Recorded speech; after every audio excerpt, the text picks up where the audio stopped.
Hello and welcome to News Central TV. I'm Darshan Usman. The top stories at this hour. President Tinubu says no going back on reforms despite attendant challenges. Funeral of late Governor of Oyo State, Governor Rotimi, holds in Owo. Senegal's President Macky Sall assures of elections but fails to announce a date. Details of these stories and more shortly.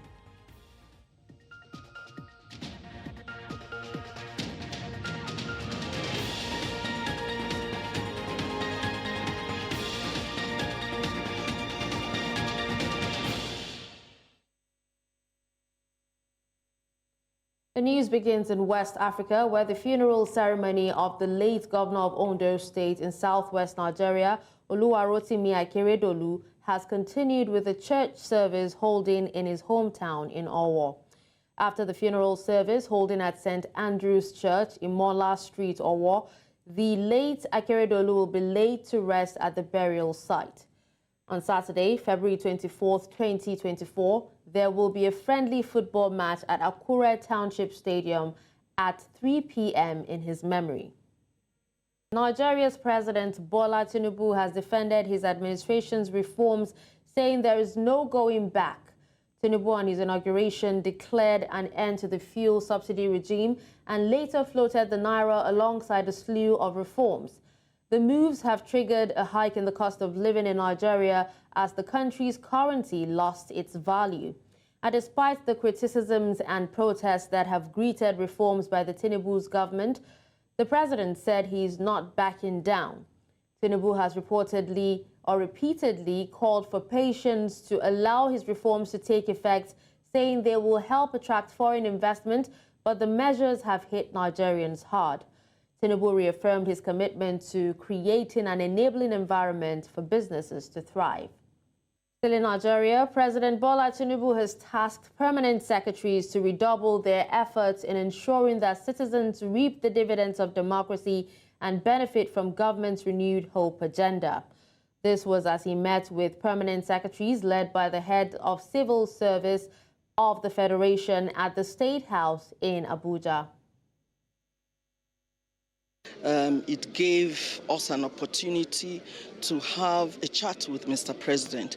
The permanent secretaries had been wanting an opportunity to have some time with Mr. President, and this gave a very, very good opportunity. And Mr. President also used the opportunity to charge the permanent secretaries to redouble their efforts to ensure that the renewed hope agenda becomes a reality. Mr. President has given us a double march order to ensure that all the projects, all the programs that are domiciled in the ministries become a reality to Nigerian citizens. And the permanent secretaries also have given him the reassurance that that's why they're there, that they are his foot soldiers in the ministries and that they would work there tirelessly. Meanwhile, Governor of Oyo State in southwest Nigeria, Seyi Makinde, has denied allegations that the 36 state governors received a sum of 30 billion naira each to address the current hardships in their respective states. Governor Makinde was responding to recent allegations made by the President of the Senate, Godswill Akpabio, who stated that an unverified report claimed the governors had collected 30 billion naira from the federal government.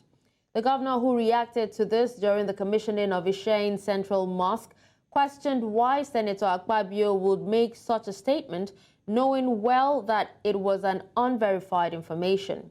He added that it is not feasible for the Federal Inland Revenue Service to issue money to any state, emphasizing that the funds in the Federation account are intended for the benefit of Nigerians and not for distribution among the states.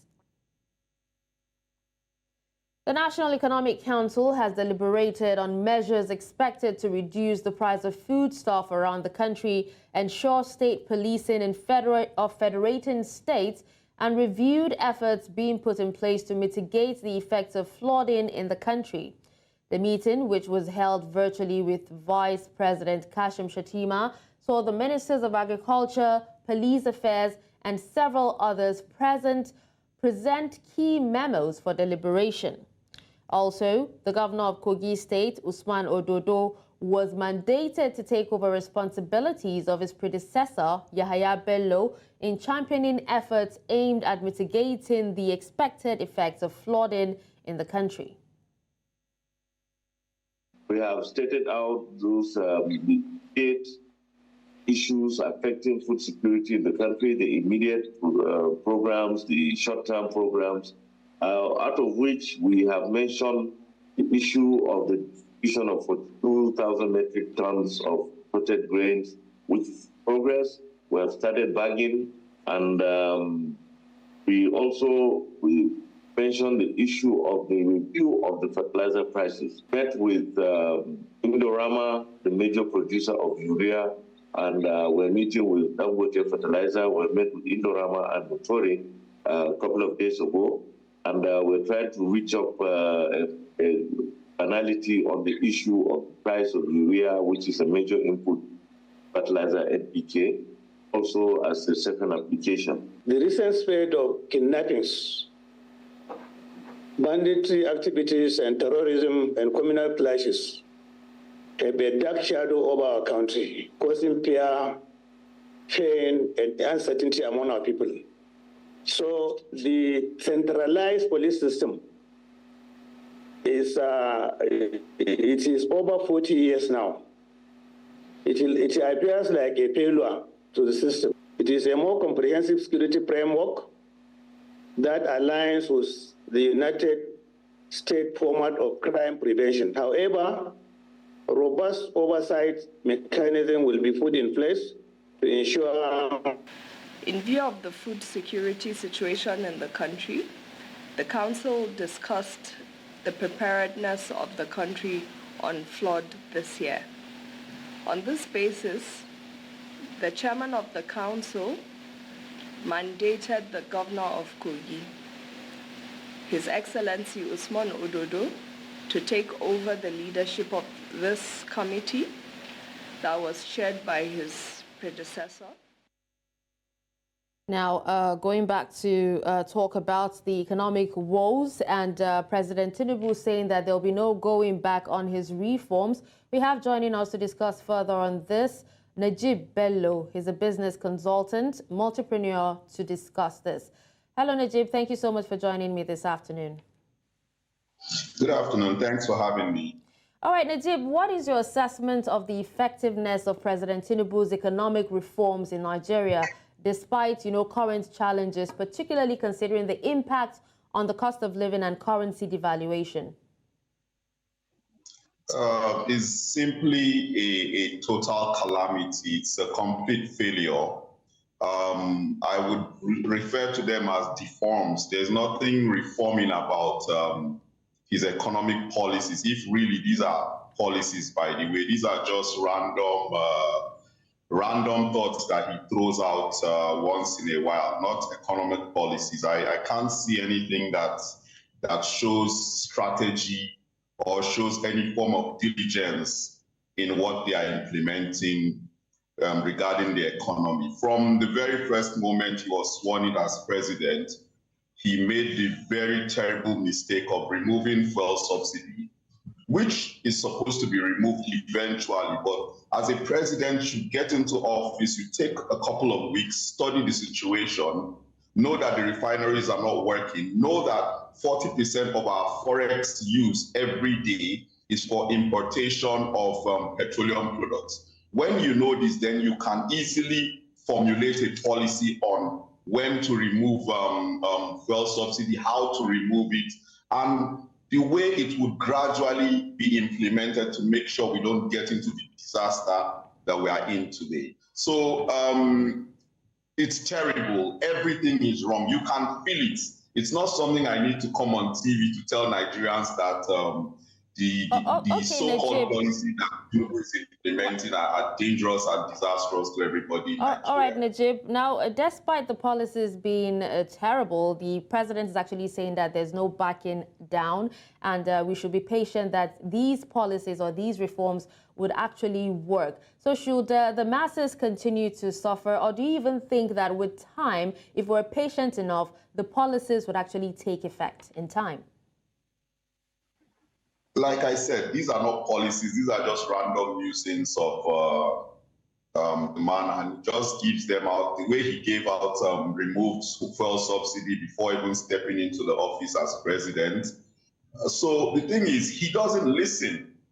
And this thing he's saying that he's not going back, he's not backing down, is to show that he doesn't listen. And he's failing in his #1 job as the president. The president is not a dictator.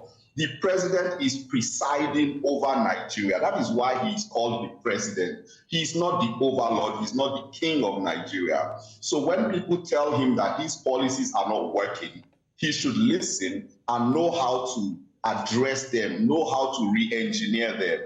Right now, Nigeria is paying subsidy through the back door. And he knows this, but he's going to say we're not paying subsidy. So his first policy on the very first day he was sworn in as president was to remove subsidy. And that time we were paying 200 naira per liter of petrol. They were subsidizing for about 300 naira. He removed it and we started paying about 500 and something naira for a liter of petrol. Today we are paying more than 600 naira. And guess what? The government has gone back to be paying subsidy again through the back door. They didn't tell Nigerians that they are now paying subsidy, but they are now paying subsidy of almost 500 naira. So if we remove subsidy, we'll be paying 1,100 naira for a liter of fuel. So what exactly is he saying he's not reversing? He has already reversed. Now there are people who are getting dollars. I heard the customs rate for dollar was about 1,006 something. Why do we have a separate rate for customs? Why do we have a separate rate for people who are going for Hajj? You are going for Hajj, if you pay 5 million naira or so, government will subsidize some dollars for you to go and do religious tourism in a rich country like Saudi Arabia. When we are suffering here, they are going to take 200 and almost 300 billion naira. They are going to subsidize Forex for people who are going for Hajj in Saudi Arabia. 250 billion to 300 billion naira is what they want to use to buy Forex to send people to Hajj in June. And they are wondering, they are pretending that they don't know why the dollar, the pound, the dirham is going as high as 2,000 naira. Everything is a disaster right now, and it's primarily the government. Look at the opulence that they are showing. They are telling Nigerians, be patient, things will be all right. And someone is spending billions of naira flying around an entourage of thousands of people. How do you tell the person who has not eaten for 2 days that they should be patient for a couple of months more? How do you tell the people that their children are out of school? Remember, he removed subsidy on education. A lot of school fees were not just doubled or tripled. Some became 10 times. Some students are now paying 10 times what they were paying before Tinubu got into office. So everything is a disaster, and that is because he does not consult. We need to liberalize the Forex market. We need to remove subsidy or phase it out. We need to remove subsidy from electricity or whatever. But there is a procedure. You don't just jump up one day and say, we have done this. And if you are not transparent with Nigerians by letting them know from the first day you decided to start repaying subsidy, he never told Nigerians that, this thing is becoming a problem. We have to start paying subsidy again. Then tomorrow, when he now tells us, they need to remove subsidy and take the price of petrol to 1,100, how do you want Nigerians to be patient? All right, Najib, now there's actually, mounting criticisms and also, so much pressure on the government right now. And we're beginning to see pockets of protest here and there in some states in Nigeria. Now, due to that, the Senate President actually came out a few days ago to say that the government actually released 30 billion naira to state governors to help with the food crisis. Meanwhile, the governors have actually been quiet, only the Seyi Makinde actually came out to say that, you know, it's an unverified information. Would actually love to hear your thoughts around this. Okay, first and foremost, let's start from that 30 billion naira. 30 billion naira to fight the food crisis in Nigeria per state, 30 billion naira per state. So in Lagos State, the Lagos government, I've checked this, so it's not something that is debatable. The Lagos State government has estimated the Lagos population at 30 million people, 30.6 million people actually in Lagos State. So let's just say 30 million. If federal government is giving Lagos State 30 billion naira for hunger intervention or food intervention or agricultural intervention, that is 1,000 naira per person, perhaps for the month of February. So 1,000 naira for each Lagosian. What kind of intervention? How do we feed with that? How does that help our feeding? I just bought bread now, 2 loaves of bread for 3,000 naira. That is the price of a loaf of bread, 1,005. So if federal government is giving Lagos State 30 billion naira for its 30 million population to help them with the food crisis, they are going to give everybody like half a loaf of bread or what exactly? So one of the problems we have in Nigeria is that we do not really, like they said, when President Tinubu was contesting, he said, now statistics we go chop. And when you don't know statistics, you don't know that 30 billion naira cannot do anything to solve hunger in Nigeria. You have to first know that there are 30 million people in Lagos State. Okay, how many of them can feed? How many of them cannot feed? How many are employed? How many are self-employed, unemployed? Okay, these are the people. We need like, okay, how many trillion? Where do we get this money from? Not just you just sit down and you share 30 billion each to every state and you expect that there'll be a solution to the problems that are going on. So it's a thing that the government does not even know. The federal government has hired a lot of incompetent people that don't tell them what they need to do right. And that's where our problem today originates from insecurity. I know farmers who have left their farms cannot go to farm. 1, because of insecurity. 2, input into their farms have gotten so high. Poultries have shut down, eggs have gone almost to 200 naira now, you know. So you are not solving insecurity. When it comes to exchange rate, they know where it started. It started from government subsidizing dollars or trying to control the forex market. And they were using dollars from selling oil. Oil theft came and eroded most of the revenue. If you put security in place, if you check oil theft, then you'll be able to get enough dollars to do whatever you want to do. There will be no high demand that you don't have enough supply from. So you have insecurity, you have all of these things, and they are dealing with their EFCC is going to shoot malams on the street. Well, thank you so much, Najib Bello, for joining me and speaking in-depthly on this. Thank you. Thank you very much. All right, now moving away from that and talking about Edo governorship primaries. As the political tension in Edo State continues to heighten, 3 parties have so far concluded their governorship primaries with a winner emerging. The parties include the ruling People's Democratic Party, whose flag bearer will be renowned businessman Asue Igodalo. Zenith Labour Party will be represented by Bishop Akalame, while Kennedy Iyere is flying the flag Accord Party winner. One of the strongest opposition in the state, that's the All Progressives Congress, had to declare its own primary election inconclusive after 3 candidates were announced, with chairman of the party or the primary organizing committee, who is Governor Hope Uzodinma, taking the hit for poorly conducted exercise, while the Labour Party, which is also enmeshed in controversy, holds its primaries today. We were joined on the news by News Central's correspondent Bernard Akede. Primaries at the Samuel Ogbomedia Stadium first started off with accreditation of the delegates somewhere in a place they call the Old Edo Hotel. Delegates from from about 18 local governments in Edo State all converged there They all had their accreditation, and then from there they moved to Samuel Ogbemudia Stadium. Now, as you read in that report, about 10 different aspirants were contesting for this particular chance to fly the party's flag in the forthcoming election.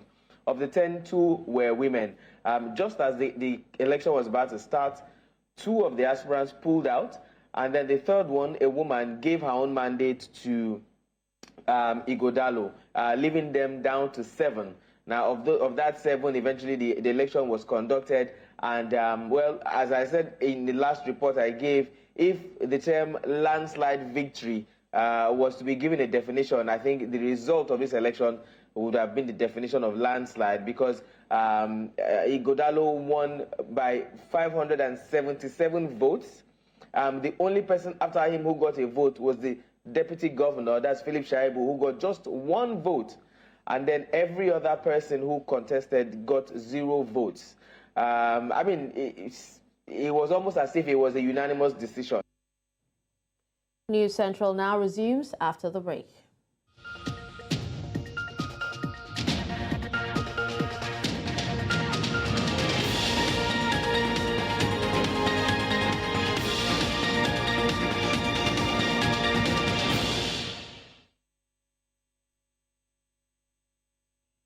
Welcome back and thank you for staying with us. Now, the Nigerian police has arrested a 54-year-old woman in possession of 175 rounds of live cartridges. The Commissioner of Police in Delta State, South Nigeria, Olufemi Abaniwanda, disclosed this to journalists at the command's headquarters in Asaba, the state capital. News Central correspondent Austin Azu tells us more. In recent times, some parts of Delta State have recorded incidents of armed robbery, court-related clashes and kidnapping, all threatening the peace of the state. In the area I stay, this was at the last 2 weeks, we got such experience from a neighborhood that they invaded their place, took some generators. To them, there should be a synergy between the persons from the localities and the Nigerian police force. They cannot work in isolation. The State Commissioner of Police is here to brief journalists about the command's recent achievements. Told you, we'll work with every person, work with you, ask Deltans if you see something, say something. Support us to police you properly. The police boss said those arrested include a 54-year-old woman in possession of 175 rounds of live cartridges, 26-year-old lady arrested with illicit drugs worth hundreds of thousands of naira, among others. And I am emphasizing these drugs because of what it does to the youth. Drug is one of the most dangerous things that is destroying society faster than any other thing. Under the influence of drugs, any person can do anything. So we intend to continue to clamp down on these individuals, ensure that if you do not have the license, if you do not have the authority to deal or to trade in these things, you have no right being in possession of them, not in this large quantity. Some of the suspects narrated their level of involvement. Because of the condition, so I marry and my husband divorced with my 2 kids. So when my friend came and introduced me, I don't know it's drugs abuse. That's why I'm selling it. They arrest me because of the cartridge when he did it. Meanwhile, the commissioner said the command has established a complaint response unit at the command's headquarters, in line with the directive of the Inspector General of Police mission to have a transparent policing system in the country. In Asaba for News Central, I'm Austin Azu. In a bid to counter violent extremist ideologies and protect young people from being radicalized, the Borau State government in Nigeria's northeast has unveiled a unified curriculum for Islamic schools. News Central's Umaru Kirawa completes the report. There exists multiplicity of both formal and non-formal Islamic schools imparting knowledge to both the young and old in Nigeria's northeast.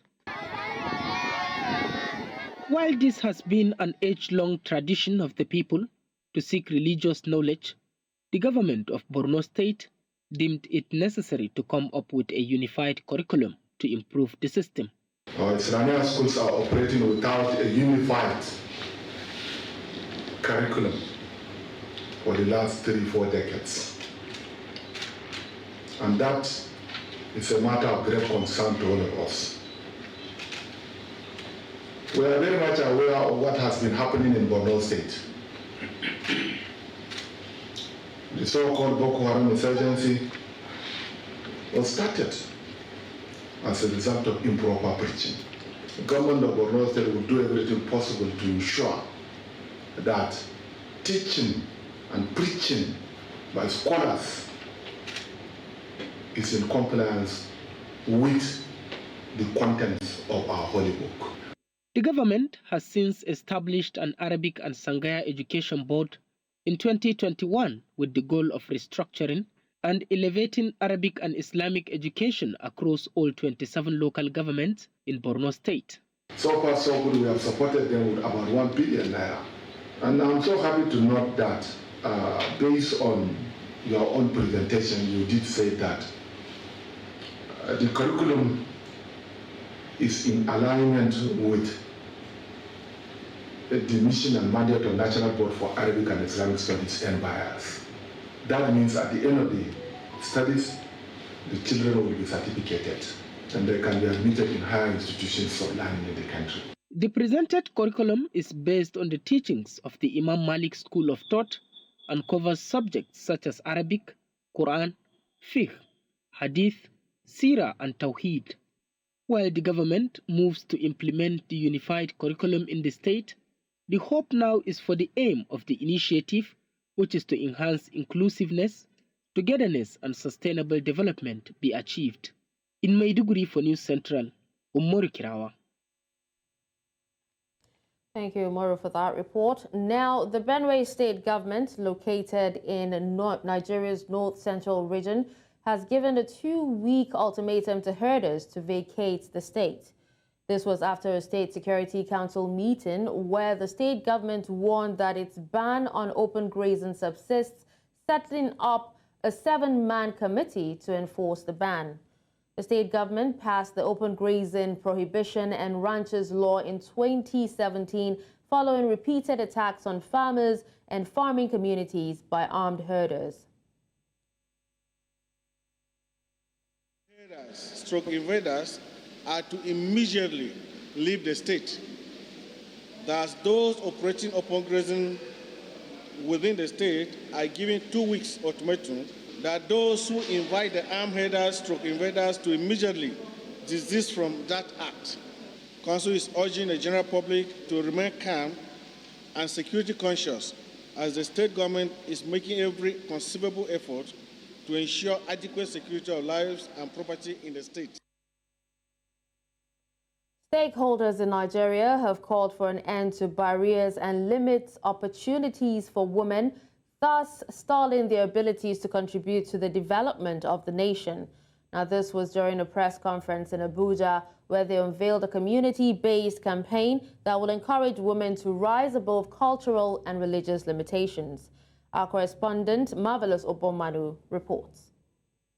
Women in Africa suffer from discrimination and non-inclusion over their gender.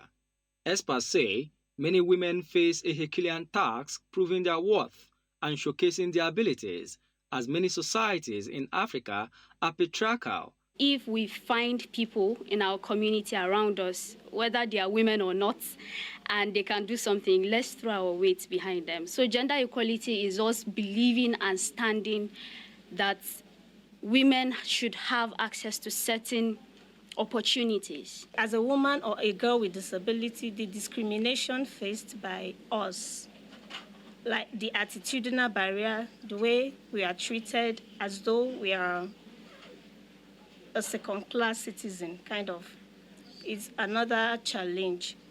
You see so many people say, "You're a girl, why would you go to school? You can't get married." If you go to the north, you see a lot of girls married at underage, at an underage, and it's really not it. We should learn to train our girls. More than 40% of girls in sub-Saharan Africa are married before 18 years, limiting their life choices. In tackling some of these norms, which tends to relegate women's advancement in politics, career, and the corporate world, stakeholders at this press conference in Abuja say they will inaugurate 500 girls and women as change agents. The number of people out of school for young girls and girls is higher when we look at it. So basically, these are factors that we have to nurture for us to be able to ensure that more women get into this and are not marginalized. They also add that some women and girls have been selected to lead efforts aimed at driving a community-based campaign expected to challenge women to rise above limitations. By inaugurating the 500 Girls and Women Speaks Ambassadors, the organizers of this program, 1,000 Peace Ambassadors of Nigeria, will demonstrate their commitment to promoting gender equality, empowering girls and women, and fostering leadership skills.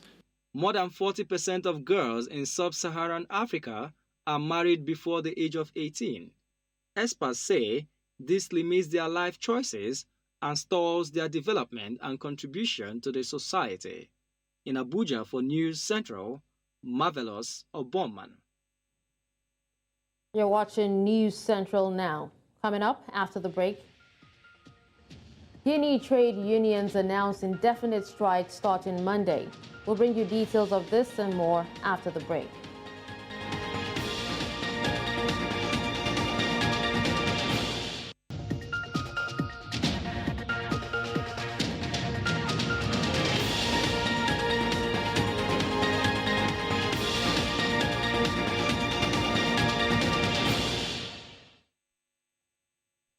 Thank you for staying with us.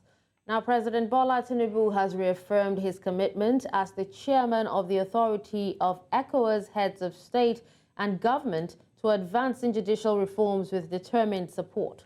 The Nigerian president emphasized that integrous and accountable judicial systems will strengthen democracy across West Africa. The president made these remarks at a meeting with a delegation from the ECOWAS Judicial Council led by Justice Olukayode Ariwola, Chief Justice of Nigeria and Chairman of the Council at the State House in Abuja. Speaking on behalf of the ECOWAS Judicial Council, Justice Ariwola emphasized the Council's commitment to facilitating the effective functioning of the ECOWAS judicial system. The Council has been having its meeting at the Council Hall of the National Judicial Council since Tuesday. And that's why we plan to visit Mr. President Asiwaju Bola Ahmed Tinubu, GCFR. And we were granted the honor to make this visit to appraise His Excellency about what transpired at our meeting. We plan to submit our recommendations to the authority when we conclude our meeting. In the same vein, the council chairman reacted to Nigeria's Attorney General and the Minister of Justice Lateef Fagbemi's call on the ECOWAS Court of Justice to refrain from issuing orders and judgments that were impossible to enforce.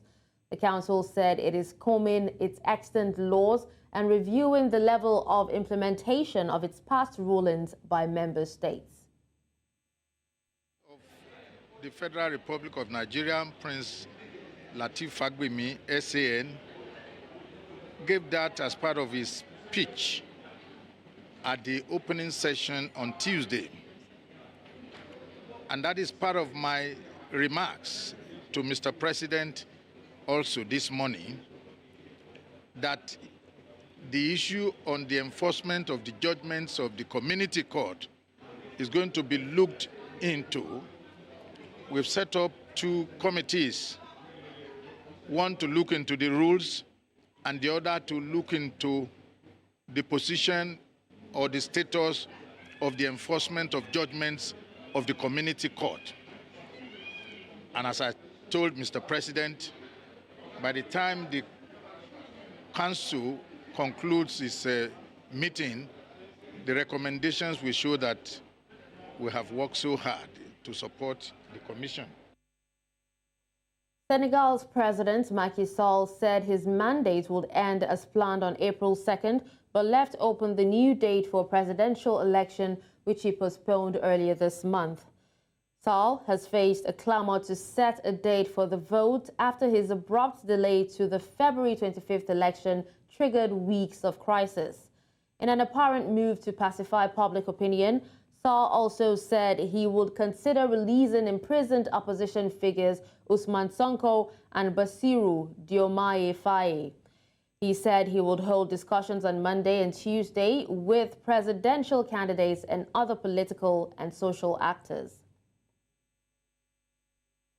Clairement a indiqué aux autorités compétentes, en premier chef le président de la République, que c'est lui qui doit prendre le décret convoquant le collège électoral et fixant le décret fixant la nouvelle date. Mais ce décret ne peut être pris avant que la concertation nationale ne se réunisse, et j'ai convoqué cette concertation nationale le lundi, et je pense que sur 2 jours maximum, lundi prochain, c'est le lundi 26, on devrait, entre lundi et mardi, terminer, puisqu'il n'y a pas beaucoup de sujets en réalité qui doivent être traités. Je souhaite que les acteurs qui doivent se réunir autour de moi pour regarder l'intérêt supérieur de la nation dans ce contexte bien particulier puissent regarder ce qui et comment nous le allons enjamber. Et ça, j'écouterai ce que le dialogue dira, et après le dialogue, certainement, le Conseil constitutionnel pourrait être amené aussi à clarifier. Dans le cadre du dialogue et de l'apaisement que j'ai souhaité, j'ai indiqué ces derniers temps à mon gouvernement la nécessité de prendre des dispositions pour faciliter la libération d'un certain nombre de détenus et aller même au-delà, puisque le pays aujourd'hui a besoin de pardon, le pays a besoin de réconciliation. Le pays a besoin de traverser. Newly released detainees in Senegal have vowed to participate in future demonstrations in the country. After 11 months behind bars in a Dakar prison, Mohamed Ndiaye has been freed and is now reunited with his family. Arrested in March 2023 during demonstrations linked to the arrest of opposition figure Usman Sonko, in which he said he took no part in. Now, Ndiaye now says that he would be out to protest if there was a demonstration today because of the injustice he had suffered. Senegal has released a total of 344 detainees in the past week, and more than 200 other cases are under review. ñu ma jàppee woon station Dior keroog jour boobu nag boobu manifester boobu moo fa ne amoon waaye mais keroog jour boobu ñun bokk ñu woon si ñu doon manifester quoi police yi ñëw fekk ñu foofu noonu jàpp ñu bañ ñu jàppee si leen ñu yóbbu police parcelle ne ñu dañ doon manifester xam nga comme ça genre ramasse leen ñu def yóbbu ñu dóor yi metti nañu dañ doon manifester te boobu nekkuñu woon di manifester quoi. wax da nga naan non loolu mënul nekk tant que dundoo 4 mois ferme leen toog jugee ko foofu noonu wàcc suuf dambelooy. su ma waxee damay ree ngay kii rek mais da ngay lire mais daxal lii rek. billaay ba may dem fene bañ may jàpp boobu maa ngi ak samay machine samay lépp maa ngi ko yor waaye mais bañ ma jàppee laa ñàkk lépp.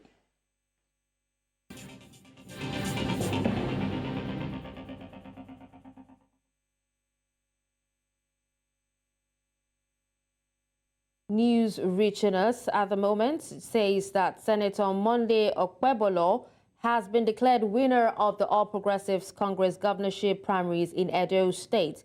Okpebolo polled 12,433 votes to defeat 11 other aspirants who contested the rerun election, which was initiated after the first contestant was declared, or the first contest was declared inconclusive by the leadership of the ruling party. The senator was one of the 3 winners that emerged from last Saturday's cancelled shadow poll. The final outcome of the exercise was announced officially in Benin by the new chairman of the election committee and governor of Cross River State, Basiotu, following the collation of salts from the 18 local government areas. Once again, Akpabio has been declared winner of the APC, that's the All Progressive Congress governorship primaries in Edo State.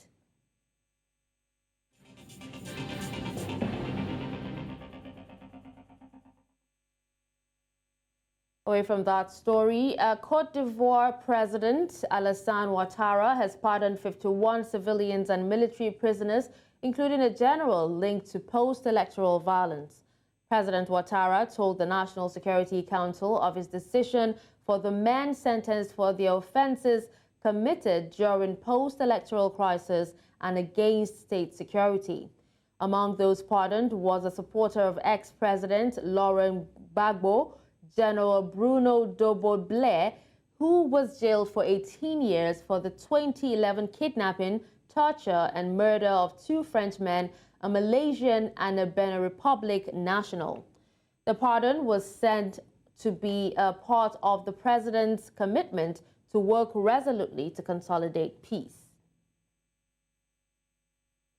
Guinea trade unions have announced an unlimited general strike next week. The Guinean Trade Union Movement, a confederation of the main unions, called on the public and private sectors to follow the strike across the country from Monday. The call comes as the West African nation grapples with growing social tension and the absence of government. The unions are calling for the immediate and unconditional release of Sekou Jamal Pendessa, Secretary General of the Union of Press Professionals of Guinea, who was arrested at the end of January for participating in an unauthorized protest. They are also demanding the lifting of internet restrictions that have been in place for 3 months and protesting against the high cost of living.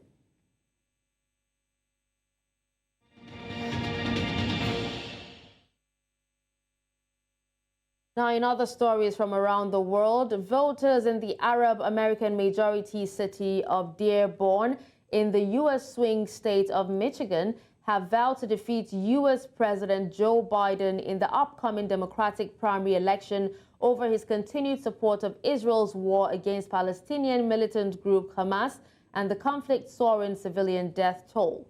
A progressive activist and co-chair of an initiative called Abandon Biden, Samraa Lukman, has urged voters not to cast their ballots for the Democratic president. Same thing. My intention is to punish Biden for what he's doing now, for the betrayal that he's done to me and all the community members that have voted for him. He won these 2 precincts by 90% in 2020. And by God, this time he's going to win by 0. I'm going to make sure he gets 0%.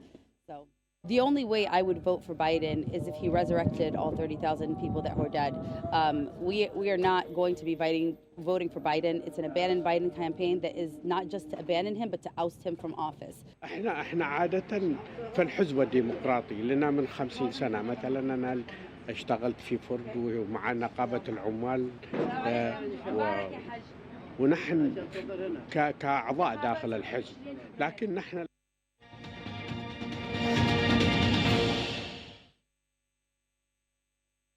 Now we move to business. The IMF announced positive progress in discussions with Egypt to strengthen its IMF loan program, highlighting the necessity for a comprehensive support package to address Egypt's economic challenges, including those stemming from the conflict in Gaza. IMF spokesperson Julie Kozak stated that the IMF staff and Egyptian authorities have agreed on the fundamental program adjustments for Egypt's existing $3 billion loan, with strong commitment from the authorities. However, Kozak refrained from disclosing specific details due to ongoing negotiations, emphasizing the importance of close collaboration to ensure Egypt's financial stability. Additionally, the IMF is closely monitoring the economy. Ghana's cocoa production for the 2023-2024 season is projected to fall nearly 40% short of 820,000 metric tons target, according to sources from Cocoa Board, the sector regulator. The shortfall is attributed to strong winds, insufficient rainfall, smuggling, illegal gold mining damage, and swollen shoot disease. The estimated output is around 500,000 tons. Now, despite the challenges, efforts are being made to address the issues, and there is potential for recovery. The production deficit in Ghana and Ivory Coast has led to record-high global cocoa prices, impacting retail prices and slowing demand for products like chocolate.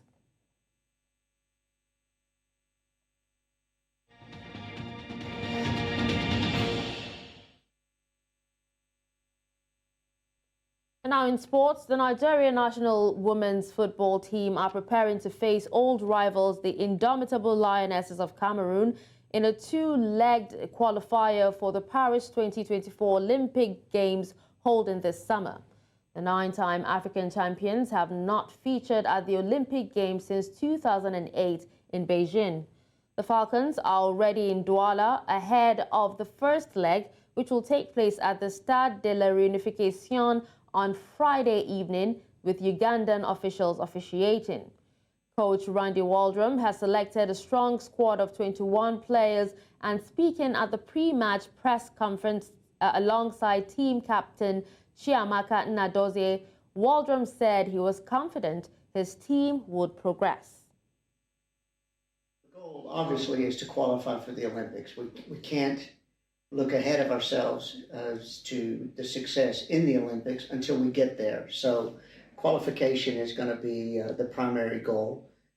Yeah, I'm so happy to win this award, and yeah, that is bygone. That was last year, and this year we'll have a new goal, and all the focus now is on tomorrow's game. And the girls are happy, everyone is happy. The coach has started a lot, so hope tomorrow we'll implement everything in the game, and we are hopeful that we'll get something out of it. And that's all at this hour. But before we go, let's take another look at some of our top stories. We told you that President Tinubu says no going back to reforms despite attendance challenges. We also told you that funeral of late governor of Oyo State, or Governor Rotimi, holds in Owo. Finally, you heard that Senegal's President Macky Sall assures of elections but fails to announce a date. Send your eyewitness report to the WhatsApp number on the screen. Do follow us on social media. We are at News Central TV. You can watch News Central live on DSTV channel 422, Star Times channel 274, Avo TV, and YouTube. Many thanks for watching. I'm Darshan Usman.